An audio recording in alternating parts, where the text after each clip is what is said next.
1월 어느 겨울 평양 외곽에 얼어붙은 처형장.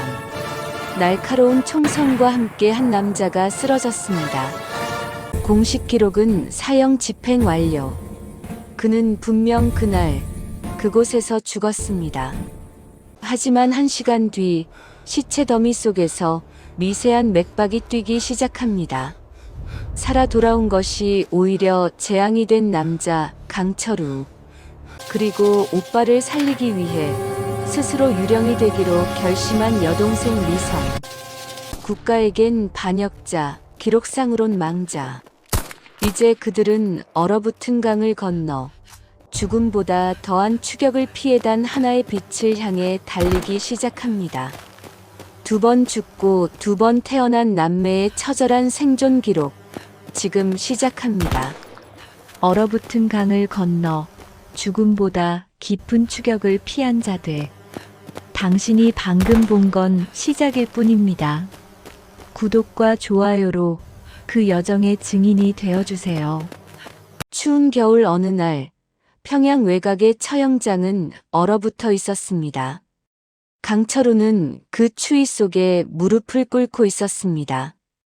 군복의 계급장은 이미 찢겨나간 뒤였고 손목의 밧줄이 살을 파고들었지만 그는 아무 말도 하지 않았습니다. 그저 앞을 바라보고 있었습니다. 멀리 동원된 주민들이 떨고 있었습니다. 누군가는 고개를 돌렸고 누군가는 손으로 입을 막았습니다. 반역자 강철우에게 사형을 집행한다. 선고문을 낭독하는 목소리가 확성기를 타고 흘러나왔습니다. 철우는 눈을 감았습니다. 그리고 마지막으로 떠올린 건 여동생 미선의 얼굴이었습니다. 총성이 울렸습니다. 철우의 몸이 앞으로 쓰러졌습니다. 사람들은 숨을 죽였고 집행관들은 곧바로 자리를 떠났습니다. 시체는 그대로 방치되었습니다. 겨울 바람만이 처형장을 쓸고 지나갔습니다. 1시간쯤 지났을 때였습니다. 시체 수습 인부 박동식이 수레를 끌고 왔습니다. 그는 전직 군의관이었지만 지금은 이런 일을 하고 있었습니다. 그는 천천히 철우의 몸에 다가갔습니다. 그리고 맥박을 짚었습니다. 미세한 떨림이 느껴졌습니다. 박동식은 재빨리 주위를 살폈습니다. 아무도 없었습니다. 그는 철우를 수레에 실었습니다. 다른 시체들 사이에 묻혀 철우는 그렇게 처형장을 떠났습니다. 같은 시각 평양 제1인민병원. 간호사 강미선은 복도를 걷다가 멈춰 섰습니다. 동료가 다가와 속삭였습니다. 미선 동무 오빠가. 그 말을 끝까지 듣지 않았습니다. 미선의 손에서 차트가 떨어졌습니다. 종이가 바닥에 흩어졌고 그녀의 무릎이 꺾였습니다. 동료들이 달려왔지만 미선은 아무 소리도 듣지 못했습니다. 귓속에서 총성만 울렸습니다. 그날 밤 박동식의 은신처. 철우는 천천히 눈을 떴습니다. 희미한 촛불 아래 낯선 천장이 보였습니다. 몸을 움직이려 했으나 어깨에 타는 듯한 통증이 밀려왔습니다. 총알은 급소를 비켜갔지만 상처는 깊었습니다. 깨어나셨습니까? 박동식이 조용히 말했습니다. 여긴 어디입니까? 동무는 지금 죽은 사람입니다. 기록상으로는. 철우는 천천히 고개를 돌렸습니다. 그리고 깨달았습니다. 자신이 살아 돌아온 것이 오히려 재앙이 될 수도 있다는 것을. 제 동생은 괜찮습니까? 박동식은 대답하지 않았습니다. 그 침묵이 모든 걸 말해주고 있었습니다. 그날 철우는 2번 죽었습니다. 한 번은 총알에, 한 번은 기록 속에서. 처형 다음 날 미선은 그곳에 갔습니다. 처형장은 텅 비어 있었습니다. 눈발이 날리고 있었고 바람이 차가웠습니다. 미선은 천천히 걸었습니다. 발자국 소리만 들렸습니다. 그리고 그녀는 멈춰 섰습니다. 바닥에 핏자국이 남아 있었습니다. 눈이 덮었지만 검붉은 얼룩은 여전히 보였습니다. 미선은 무릎을 꿇었습니다. 손으로 눈을 쓸어냈습니다. 얼어붙은 땅이 손끝에 닿았습니다. 차가웠습니다. 오빠가 마지막으로 본 하늘을 그녀도 올려다보았습니다. 회색빛이었습니다. 오빠. 목소리가 나오지 않았습니다. 입술만 움직였습니다. 눈물이 뺨을 타고 흘렀고 그것마저 얼어붙는 것 같았습니다. 사흘 후 병원 기숙사. 미선은 창문을 바라보고 있었습니다. 밥을 먹지 않았습니다. 동료들이 걱정했지만 그녀는 대답하지 않았습니다. 그저 앉아 있었습니다. 밤 10시 누군가 문을 두드렸습니다. 미선은 움직이지 않았습니다. 다시 두드리는 소리. 그리고 낮은 목소리. 강미선 동무, 저 박동식입니다. 미선은 천천히 일어났습니다. 문을 열었습니다. 낯선 남자가 서 있었습니다. 박동식은 주위를 살피고 안으로 들어왔습니다. 누구십니까? 시체 수습 일을 하는 사람입니다. 그런데 할 말이 있습니다. 박동식은 잠시 망설였습니다. 그리고 조용히 말했습니다. 오빠분이 살아계십니다. 미선의 눈이 흔들렸습니다. 무슨 말씀이십니까? 총알이 급소를 비껴갔습니다. 제가 확인했습니다. 거짓말입니다. 미선의 목소리가 떨렸습니다. 저도 처형장에 갔습니다. 피를 봤습니다. 오빠는 죽었어요. 맥박이 있었습니다. 지금 제 은신처에 계십니다. 미선은 그 자리에 주저앉았습니다. 믿을 수 없었습니다. 하지만 박동식의 눈은 진지했습니다. 지금 당장 데려가 주십시오. 1시간 뒤 박동식의 은신처. 좁은 방이었습니다. 촛불 하나가 켜져 있었고 구석에 이불이 펼쳐져 있었습니다. 그리고 그곳에 철우가 누워 있었습니다. 미선은 멈춰 섰습니다. 숨이 막혔습니다. 철우가 천천히 고개를 돌렸습니다. 남매의 눈이 마주쳤습니다. 오빠. 미선이 달려가 무릎을 꿇었습니다. 철우의 손을 잡았습니다. 따뜻했습니다. 살아있었습니다. 미선아. 철우의 목소리는 약했지만 분명했습니다. 미선은 오빠의 손을 이마에 대고 울었습니다. 소리 없이 몸을 떨며 울었습니다. 철우도 눈을 감았습니다. 눈물이 흘러내렸습니다. 얼마나 지났을까요? 미선이 고개를 들었습니다. 어떻게 살아나셨어요? 모르겠다. 총알이 어깨를 스쳤어. 정신을 잃었고 깨어났을 때 여기 있었어. 박동식이 조용히 말했습니다. 하지만 기록상으로 오빠분은 사망 처리되었습니다. 이제 살아계시다는 게 알려지면 저도 죽습니다. 미선이 말했습니다. 철우가 놀라 동생을 보았습니다. 무슨 소리야? 오빠가 살아계시다는 걸 제가 알았습니다. 그럼 저도 공범입니다. 연좌제로 끌려갑니다.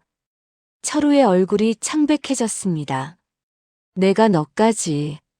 아닙니다, 오빠. 미선이 철우의 손을 꽉 잡았습니다. 이번엔 제가 오빠를 살려야 합니다. 우리 둘 다. 박동식이 고개를 끄덕였습니다. 길이 하나 있긴 합니다. 하지만 쉽지 않습니다. 남매는 서로를 바라보았습니다. 눈빛만으로 모든 걸 이해했습니다. 살아 돌아온 오빠를 보는 순간 미선은 깨달았습니다. 이제 자신도 죽은 사람이 되어야 한다는 걸. 미선은 다음 날 병원에 나갔습니다.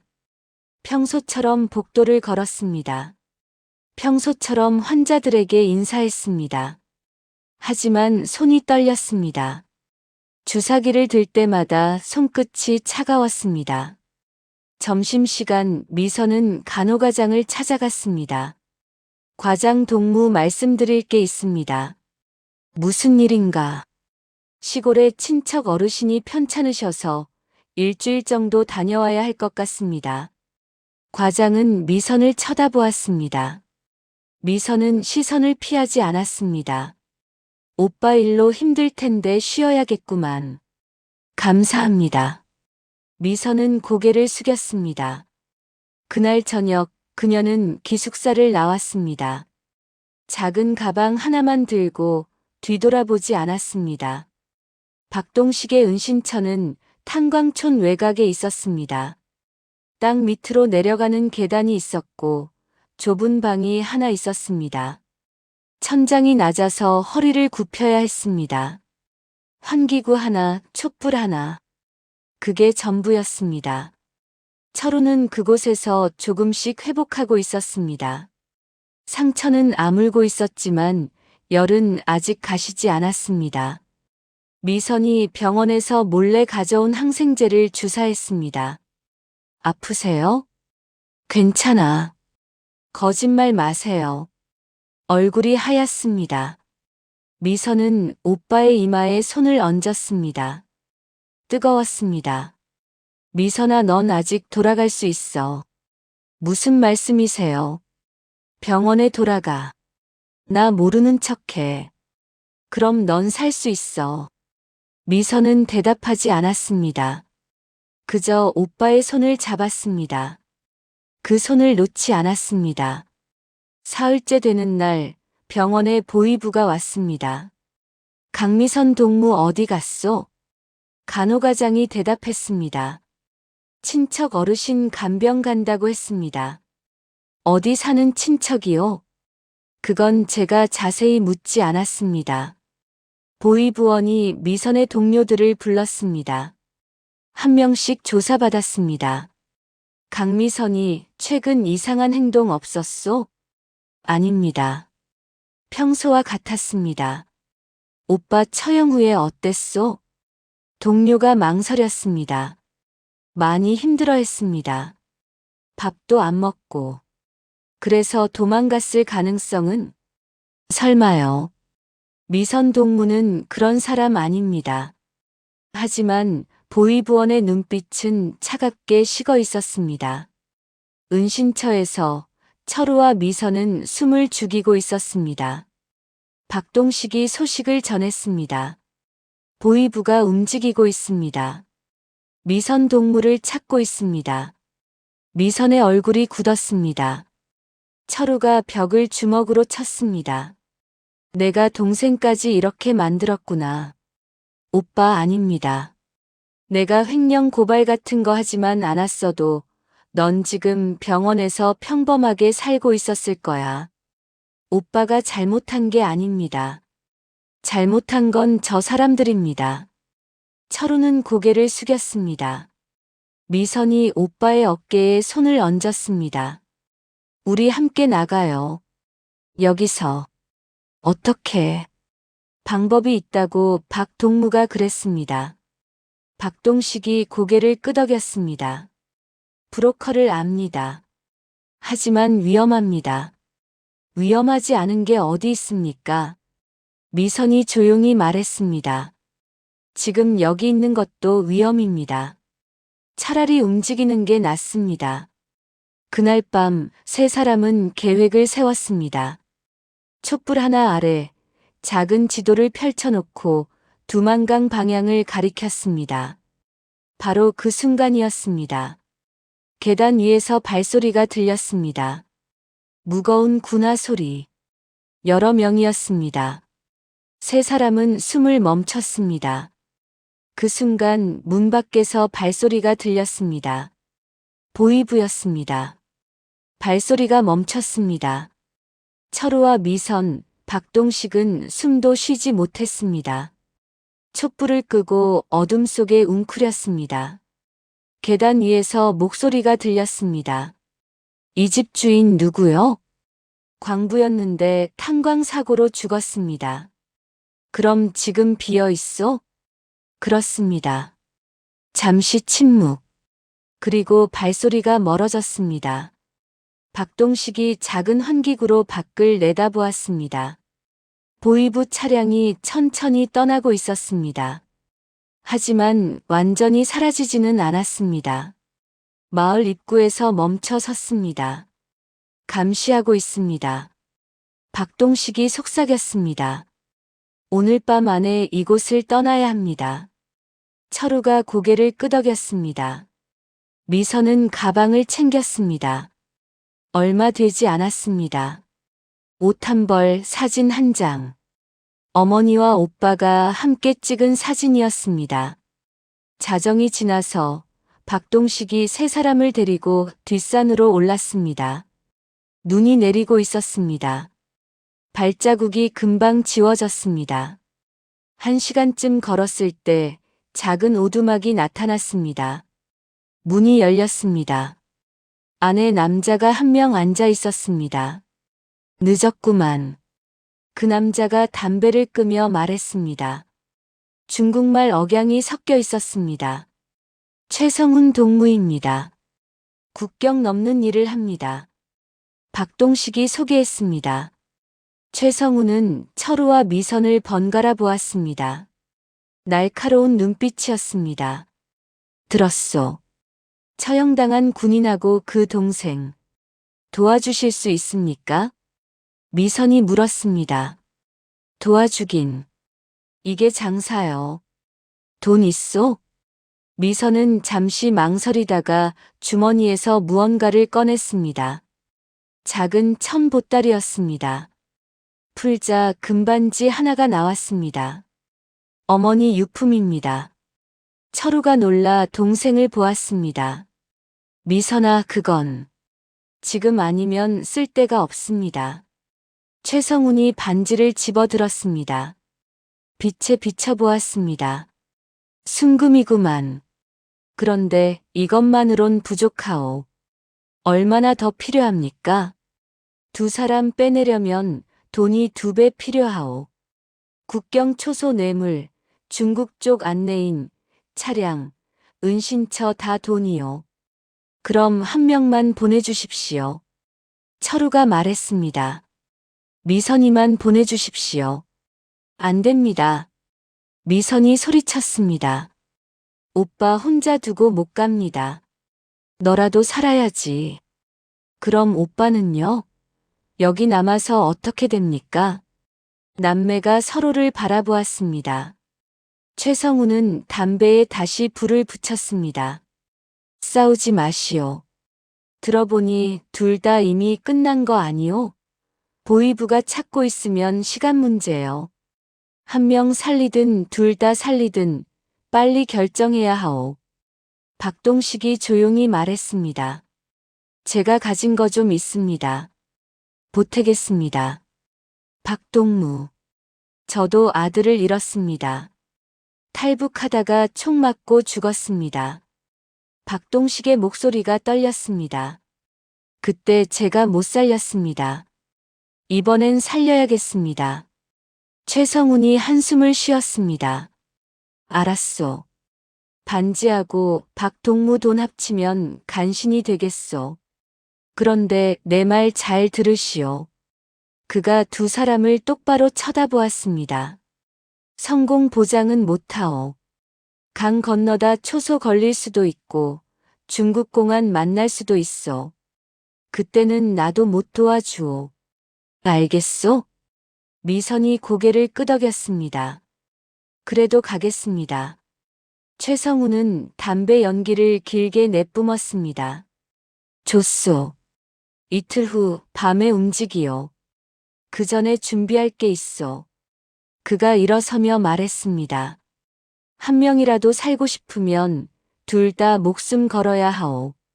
이틀 동안 철우와 미선은 오두막에 숨어 지냈습니다. 최성훈이 가져온 중국산 옷으로 갈아입었습니다. 북한 옷은 모두 태웠습니다. 미선은 어머니 사진을 오래 들여다보았습니다. 그리고 조심스럽게 옷 안쪽에 꿰매 넣었습니다. 그거 들키면 위험하오. 최성훈이 말했습니다. 알고 있습니다. 그래도 버릴 수 없습니다. 철우는 창문 밖을 보고 있었습니다. 눈이 계속 내렸습니다.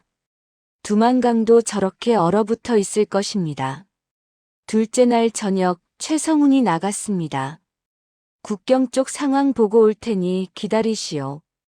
오두막에 남매만 남았습니다. 촛불 하나가 타들어가고 있었습니다. 미선이 오빠 옆에 앉았습니다. 오빠 무서우세요? 무섭지. 철우가 솔직하게 말했습니다. 실패하면 어떻게 되나, 내가 다치면 어떡하나. 저도 무섭습니다. 근데요, 오빠. 미선이 오빠를 바라보았습니다. 오빠가 왜 그랬는지 아직도 모르겠어요. 뭘? 왜 상급자를 고발하려고 했는지요? 오빠는 원래 조용히 사는 사람이잖아요. 왜 그런 위험한 일을 하려고 했어요? 철우는 한참 동안 대답하지 않았습니다. 촛불만 흔들렸습니다. 미선아, 너 기억하니? 엄마가 돌아가시기 전 겨울. 기억하죠? 엄마 많이 아프셨잖아요. 폐렴이었어. 항생제만 있었으면 살 수 있었어. 미선이 고개를 끄덕였습니다. 근데 병원에 약이 없었죠. 배급도 안 나오고. 아니야. 철우의 목소리가 낮아졌습니다. 약은 있었어. 충분히 있었어. 미선이 오빠를 쳐다보았습니다. 무슨 말씀이세요? 내 상급자 리정혁이 군수 물자로 들어온 의약품을 빼돌렸어. 장마당에 팔려고. 그걸 내가 우연히 봤어. 철우가 주먹을 쥐었습니다. 난 그때 그 약을 훔쳐올까 생각했어. 엄마 살리려고. 근데 못했어. 겁이 났어. 들키면 총살이니까. 미선은 숨을 멈췄습니다. 그래서 엄마는 그냥 돌아가셨어. 내 눈앞에서. 철우의 목소리가 떨렸습니다. 그날 밤 엄마가 내 손잡고 말했어. 철우야, 미선이 잘 돌봐라. 그게 마지막이었어. 미선의 눈에 눈물이 고였습니다. 난 그 뒤로 매일 생각했어. 내가 용기 있었으면 엄마를 살릴 수 있었을 텐데. 철우가 고개를 들었습니다. 그래서 고발하려고 했어. 리정혁을. 더 이상 다른 사람 엄마가 그렇게 죽으면 안 된다고 생각했어. 그런데 오히려 오빠가 어리석었지. 그 사람이 나보다 계급도 높고 당성도 좋은데 내가 이길 수 있을 리 없었어. 철우가 쓴웃음을 지었습니다. 그렇게 난 반역자가 됐어. 엄마도 못 살리고 너까지 위험하게 만들고. 미선은 오빠의 손을 잡았습니다. 오빠는 잘못 없어요. 아니야. 오빠는 옳은 일 하려다가 당한 거예요. 잘못한 건 저 사람들이에요. 미선이 오빠의 손을 꽉 쥐었습니다. 엄마도 오빠 탓 안 하셨을 거예요. 오빠가 그렇게 용감한 사람인 거 엄마가 제일 자랑스러워 하셨을 거예요. 철우는 동생을 바라보았습니다. 그리고 눈물이 흘러내렸습니다. 미선아, 미안해. 이제 됐어요. 우리 이제 나가요. 여기서. 그리고 오래오래 살아요. 철우가 고개를 끄덕였습니다. 미선이 오빠를 껴안았습니다. 촛불이 깜빡였습니다. 문이 열렸습니다. 최성훈이 돌아왔습니다. 준비하시오. 오늘 밤 출발하오. 남매는 서로를 바라보았습니다. 그리고 일어섰습니다. 오빠의 눈물을 본 건 그날이 처음이었습니다. 자정이었습니다. 최성훈의 차가 국경 근처에 멈췄습니다. 철우와 미선이 내렸습니다. 바람이 매서웠습니다. 얼굴이 얼얼했습니다. 여기서부터는 걸어가야 하오. 최성훈이 앞장섰습니다. 세 사람은 산비탈을 내려갔습니다. 눈이 무릎까지 쌓여 있었습니다. 한 걸음 한 걸음이 무거웠습니다. 1시간쯤 걸었을 때 최성훈이 손을 들어 멈추라는 신호를 보냈습니다. 앞에 두만강이 보였습니다. 얼어붙어 있었습니다. 검은 얼음 위로 눈이 덮여 있었습니다. 건너편에 중국 마을 불빛이 희미하게 보였습니다. 멀지 않았습니다. 하지만 그 사이에 강이 가로막고 있었습니다. 저기 보이요. 최성훈이 가리켰습니다. 강 왼쪽에 초소가 있었습니다. 불빛이 켜져 있었습니다. 초병이 순찰하고 있었습니다. 저 불빛 사라질 때까지 기다리오. 그때 건너야 하오. 세 사람은 눈 속에 엎드렸습니다. 추웠습니다. 손발 감각이 사라졌습니다. 미선은 이를 악물었습니다. 철우는 동생 손을 잡았습니다. 조금만 참아. 30분이 지났습니다. 초소 불빛이 꺼졌습니다. 지금이요. 최성훈이 일어섰습니다. 세 사람은 강으로 뛰어내렸습니다. 얼음 위에 발을 디뎠습니다. 미끄러웠습니다. 천천히 조심스럽게 걸었습니다. 강 한가운데쯤 왔을 때였습니다. 뒤에서 고함 소리가 들렸습니다. 거기서 손전등 불빛이 세 사람을 비췄습니다. 초병이 뛰어오고 있었습니다. 뛰시오. 최성훈이 소리쳤습니다. 세 사람은 달렸습니다. 얼음 위에서 미끄러지며 넘어지며 달렸습니다. 총소리가 울렸습니다. 탕, 탕. 얼음에 총알이 박혔습니다. 미선이 비틀거렸습니다. 발이 헛디뎠습니다. 아! 얼음에 금이 갔습니다. 미선의 다리가 물속으로 빠졌습니다. 차가운 강물이 옷을 적셨습니다. 미선아! 철우가 동생을 붙잡았습니다. 온 힘을 다해 끌어올렸습니다. 미선이 얼음 위로 올라왔습니다. 온몸이 떨렸습니다. 갈 수 있어? 갈 수 있어요. 총소리가 계속 울렸습니다. 철우가 미선을 안고 달렸습니다. 최성훈이 앞에서 길을 열었습니다. 중국 쪽 강변이 가까워졌습니다. 드디어 강을 건넜습니다. 땅을 밟았습니다. 중국이었습니다. 하지만 멈출 수 없었습니다. 뒤에서 여전히 총소리가 들렸습니다. 초병들이 강을 건너오고 있었습니다. 저쪽으로. 최성훈이 숲으로 뛰어들었습니다. 철우가 미선을 업고 따라갔습니다. 나뭇가지가 얼굴을 핥히고 지나갔습니다. 숨이 턱까지 찼습니다. 갑자기 앞에서 불빛이 보였습니다. 자동차 헤드라이트였습니다. 그리고 중국말이 들렸습니다. 누구냐? 공안이었습니다. 최성훈이 중국말로 뭐라고 외쳤습니다. 공안이 총을 들었습니다. 철우는 미선을 꼭 안았습니다. 그때였습니다. 옆에서 다른 차 한 대가 나타났습니다. 문이 열렸습니다. 빨리 타. 최성훈의 동료였습니다. 세 사람은 차에 뛰어 올랐습니다. 차가 급 출발했습니다. 공안이 총을 쏘았지만 차는 이미 멀어지고 있었습니다. 차 안에서 철우와 미선은 숨을 헐떡였습니다. 미선의 옷은 얼어붙어 있었습니다. 이가 딱딱 부딪혔습니다. 최성훈이 담요를 던졌습니다. 덮으시오. 얼어 죽겠소. 철우가 동생을 담요로 감쌌습니다. 미선은 오빠 품에 안겼습니다. 오빠 우리 건넜어요. 그래 건넜어. 차는 어둠 속을 달렸습니다. 뒤에서 총소리가 점점 멀어졌습니다. 강을 건넜습니다.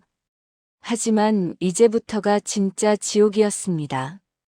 차는 3시간을 달렸습니다. 도착한 곳은 중국 조선족 마을이었습니다. 작은 집 한 채. 최성훈이 문을 열었습니다. 여기서 며칠 숨어 있으시오. 한국 갈 서류 준비되면 연락하겠소. 철우가 미선을 방에 눕혔습니다. 젖은 옷을 벗기고 마른 옷을 입혔습니다. 미선은 계속 떨었습니다. 열이 났습니다. 물 좀. 철우가 물을 떠다 주었습니다. 미선은 몇 모금 마시고 다시 눈을 감았습니다. 사흘이 지났습니다.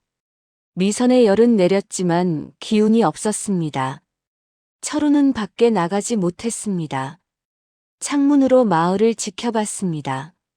넷째 날 아침 이상한 차가 마을에 들어왔습니다. 검은색 승용차였습니다. 중국공안 차량이었습니다. 차에서 2명이 내렸습니다. 그리고 마을 사람들에게 뭔가를 물어보기 시작했습니다. 철우의 얼굴이 굳었습니다. 미선아, 일어나야 해. 왜요? 공안이 왔어. 우릴 찾는 것 같아. 미선이 벌떡 일어났습니다. 창문으로 내다보았습니다. 공안이 점점 가까이 오고 있었습니다. 뒷문으로 나가자. 2 사람은 짐을 챙겼습니다. 뒷문을 열고 나갔습니다. 골목으로 들어갔습니다. 하지만 미선이 비틀거렸습니다. 다리였습니다. 강물에 빠졌을 때 다친 다리가 제대로 낫지 않았습니다. 오빠 못 걷겠어요. 내가 업을게. 안 돼요.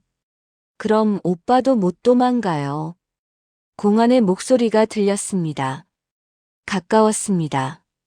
철우가 미선을 골목 구석에 숨겼습니다. 여기 있어. 내가 저 사람들 다른 데로 유인하고 올게. 오빠. 조용히 해. 금방 올게. 안 돼요. 이번엔 오빠 혼자 두지 않아요. 미선이 오빠 팔을 붙잡았습니다. 눈물이 흘렀습니다. 처형장에서 오빠 혼자 보냈잖아요. 이번엔 안 돼요. 철우가 동생 손을 잡았습니다. 미선아, 우리 둘 다 잡히면 끝이야. 한 명이라도 살아야 해. 그럼 오빠가 가세요. 절 두고 가세요. 그건 못해. 저도 마찬가지예요. 남매가 서로를 바라보았습니다. 공안 발소리가 점점 가까워졌습니다. 바로 그때였습니다. 골목 끝에서 차 한 대가 급브레이크를 밟았습니다. 최성훈이었습니다. 뭐 하는 거요? 빨리 타. 철우가 미선을 안아 올렸습니다. 차에 뛰어 올랐습니다. 최성훈이 엑셀을 밟았습니다. 뒤에서 공안이 총을 쐈습니다. 탕! 뒷유리에 금이 갔습니다. 하지만 차는 멈추지 않았습니다. 어떻게 아셨습니까? 철우가 물었습니다.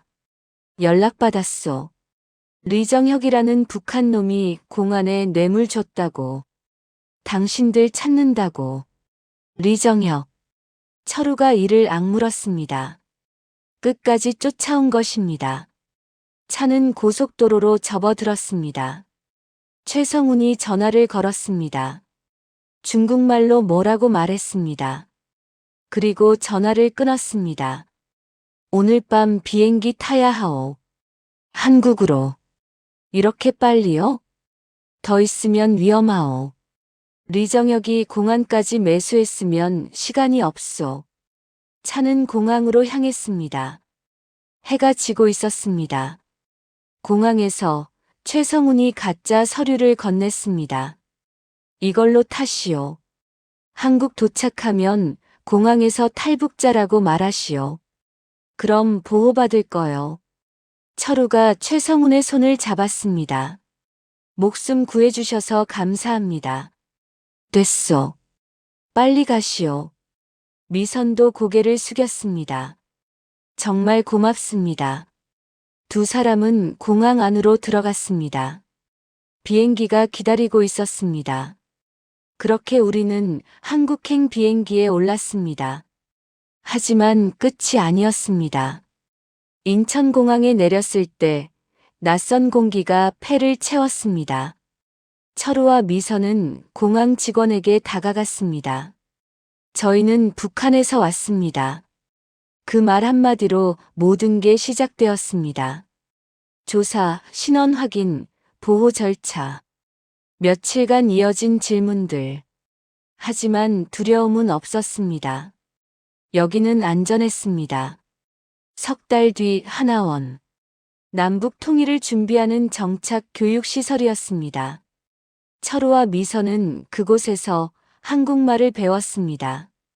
동무 대신 씨라고 부르는 법을, 수령님 없는 문장을 만드는 법을. 어느 날 저녁 철우는 거울을 보고 있었습니다. 거울 속 남자가 낯설었습니다.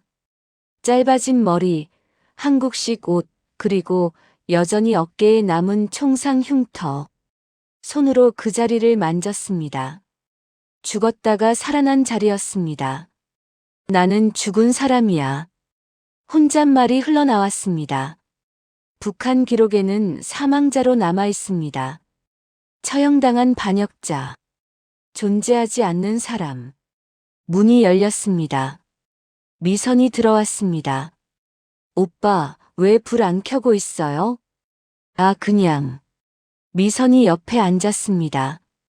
오빠 손을 잡았습니다. 또 그 생각하셨죠? 어떻게 알았어? 오빠 얼굴 보면 알아요. 미선이 작게 웃었습니다. 오빠, 여기선 오빠 살아있어요. 제 옆에. 그걸로 충분해요. 철우가 동생을 바라보았습니다. 그리고 고개를 끄덕였습니다. 6달이 지났습니다. 미선은 간호사 자격 시험을 준비했습니다. 밤늦게까지 책을 봤습니다. 한국 의료 용어는 북한과 달랐습니다. 처음부터 다시 배워야 했습니다. 힘들었지만 포기하지 않았습니다. 철우는 작은 공장에 취직했습니다. 야간 경비 일이었습니다. 사람들과 많이 만나지 않아도 되는 일. 그게 지금의 철우에게는 맞았습니다. 어느 토요일 오후 우편물이 도착했습니다. 중국에서 온 편지였습니다. 철우가 봉투를 열었습니다. 강철우, 강미선 동무께. 박동식입니다. 그 이름을 보는 순간 눈시울이 뜨거워졌습니다. 두 분이 무사히 한국에 도착했다는 소식 들었습니다. 정말 다행입니다. 저는 여전히 여기서 같은 일을 하고 있습니다. 한 명이라도 더 살리려고 합니다. 제 아들도 어디선가 두 분처럼 살아있기를 바랍니다. 부디 건강하십시오. 철우는 편지를 천천히 접었습니다. 미선도 눈물을 닦았습니다. 박 동무님 꼭 다시 만나야 해요. 그래. 언젠가. 1년이 지난 어느 봄날이었습니다. 철우와 미선은 한강을 걷고 있었습니다. 벚꽃이 피어 있었습니다. 바람에 꽃잎이 날렸습니다. 예쁘다. 미선이 말했습니다. 철우도 고개를 끄덕였습니다. 두 사람은 벤치에 앉았습니다. 강물이 흘렀습니다. 조용했습니다. 평화로웠습니다. 오빠. 응. 우리 다시 태어난 거죠? 철우가 동생을 보았습니다. 미선은 웃고 있었습니다. 그런 것 같아. 이번엔 오래오래 사세요. 약속이에요. 너도. 남매는 강을 바라보았습니다. 저 멀리 빌딩들이 햇살을 받아 반짝였습니다. 새로운 도시, 새로운 삶. 상처는 남아 있었습니다. 밤에 가끔 악몽을 꿨습니다. 총소리, 얼어붙은 강, 도망치던 기억. 하지만 아침이 오면 괜찮아졌습니다. 옆에 서로가 있었으니까. 철우가 일어섰습니다. 미선에게 손을 내밀었습니다. 가자. 집에. 미선이 오빠 손을 잡고 일어섰습니다. 두 사람은 천천히 걸었습니다. 벚꽃 아래를 봄바람을 맞으며. 그렇게 두 번 태어난 사람들은 오늘도 살아갑니다. 오늘의 이야기가 마음에 닿으셨나요? 혹시 이 가족에게 건네고 싶은 위로 한마디 혹은 응원의 마음이 있다면 여러분의 진심을 댓글로 남겨주세요. 여러분 한 줄 한 줄의 마음이 이 이야기 속 주인공들에게 또 하나의 힘이 되어줄 거예요. 그리고 이 사연이 누군가의 어두운 하루에 작은 빛이 될 수 있도록 주변에도 가볍게 공유해 주신다면 여러분의 삶에도 따뜻한 기적이 분명 고요히 찾아올 거라 믿습니다. 오늘도 함께 해주셔서 감사합니다. 늘 좋은 인연으로 함께하는 탈북 인생사연이었습니다.